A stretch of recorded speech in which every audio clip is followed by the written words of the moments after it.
દ્વારકાધીશ મિત્રો કેમ છો ભાઈ? બધા મજામાં જાય છે ને? ગયું વર્ષ બધાનું સારું ગયું હોય છે અને આજે 31 તારીખ છે ને સમય થઈ ગયો છે બપોરના 2 વાગી ગયા છે અને આવનારું વર્ષ ભગવાન દ્વારકાધીશ બધાને સારું દે ભાઈ, એવી ખૂબ બધાને જીવનમાં પ્રગતિ કરાવે અને ખૂબ બધા મિત્રો અમારા જીવનમાં આગળ વધો. જેટલા પણ મિત્રો આ વિડીયો જોવે છે એને કહી દઉં છું.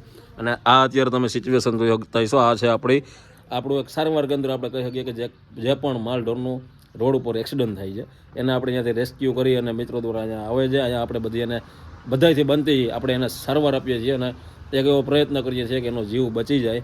એક આપણા દાદા નવા આવ્યા છે તો એ દાદાને હું તમને મળાવીશ ભાઈ. અત્યારે આપણી પાસે ટૂંકમાં વિડીયો લેવાનો સમયગાળો નહોતો, કારણ કે આપણે આ બધા આપણા નંદી મહારાજને ગાય માતા છે એના માટેની એક ગાડી આપણી ગેરેજમાં હતી અને આજે શું કહેવાય કે આપણે 31 તારીખ છે અને આ વર્ષ પૂરું થાય છે તો એની ખુશીમાં આપણે એક પાર્ટી કરવાની છે. અહીંયા બધા આપણા આશ્રમની અંદર રહેતા પ્રભુજીઓને તો એના માટે આપણે શું કહેવાય કે પનીર ભુરજી, દાલ તડકા, જીરા રાઈસ, છાશ, પાપડ, ગોરવું, મિષ્ટાન આવી બધી સાંજે કાર્યક્રમ છે. આ તો અત્યારે મેં કીધું તમને બધા મિત્રોને જરાક અપડેટ આપી દઉં. જેટલા પણ મિત્રો આમાં ભાઈ ફૂલ નહીં તો ફૂલની પાકડી સહયોગ કરે છે બધાનો દિલથી આભાર.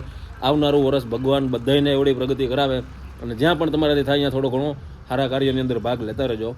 અત્યારે આપણે આ બધી વ્યવસ્થામાં છીએ.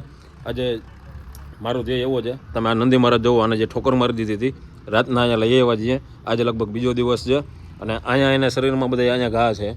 આ બાજુની સાઈડ આખું બધું છોલાઈ ગયું છે અને નંદી મહારાજ હુઈ અને પગ ઢળે છે એવી સિચ્યુએશન છે. અને આપણે એક તો અહીંયા ઘોડી નથી એટલે આજે બને ત્યાં સુધીમાં આપણે એવો પ્રયત્ન કરીએ છીએ કે ભાઈ ઘોડીની એવી તાત્કાલિક વ્યવસ્થા થઈ જાય. નવી આપણે જોઈ હતી તો નવીમાં તો 30,000 થી 32,000 રૂપિયા બતાવે છે.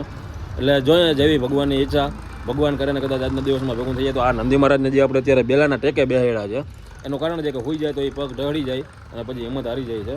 એટલે બનતા એવો આપણે પ્રયાસ કરીએ છીએ કે ભાઈ નંદી મહારાજ હારા છે, બાંધેલા હતા તમે જોઈ શકો છો. પણ માણસ કહે ને કે પછી તમારું એક સમયે કોઈ ના હોય, આ તમે જોઈ શકો છો. જ્યાં ખરાબ સિચ્યુએશનની અંદર હો ત્યારે તમારું ભાઈ કોઈ હાથ ચાલતું નથી, માણાના હાથ નથી ચાલતા, તો પછી આ તો મૂંગા જીવ છે અને આ બિચારા કહેવાય કિને જાય. આ રીતના સિચ્યુએશન છે. અહીંયા તમે જેટલા પણ જોઈ શકતા હશો નંદી મહારાજને ગાય માવડીઓ જેટલી છે ઓપરેશનવાળી છે, કોઈને ક્યાંક જીવાત પડી ગયેલી છે ને કાંઈક પ્રોબ્લેમ છે.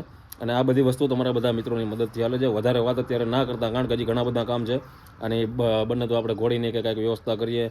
પછી રામબાપાની આપણે જે મેં કાલે વાત કરી હતી ને ટ્રેચર, તો એ એક લઈ આવવાની છે. એટલે લગભગ એનું તો જે આજે ભેગું નહીં થાય કાલ ઉપર જશે. એટલે જે કાંઈ થાય ફૂલની તો ફૂલની પાખડી સહયોગ કરતા રહેજો. આ તમારા બધા મિત્રોની નાની મદદથી હાલે છે. જે કાંઈ ભગવાને તમને યોગ્યતા આપી છે એ પ્રમાણે નાખતા રહેજો. હાલો અત્યારે વધારે વાત ન કરતા મળીએ ભાઈ આવતીકાલે સવારે સાંજે પાર્ટી કરશું, તમને અપડેટ આપી દે. હું આપણા જે પણ આ બધા પ્રભુજીઓ છે એને આનંદ કરાવશું આજે. જોકે આમ તો કાયમ આનંદ કરે છે ભગવાનની દયાથી, પણ આજે કાંઈક નવું કરશું આપણે. મળીએ પાર્ટ 2માં. જય દ્વારિકાધીશ બધાને.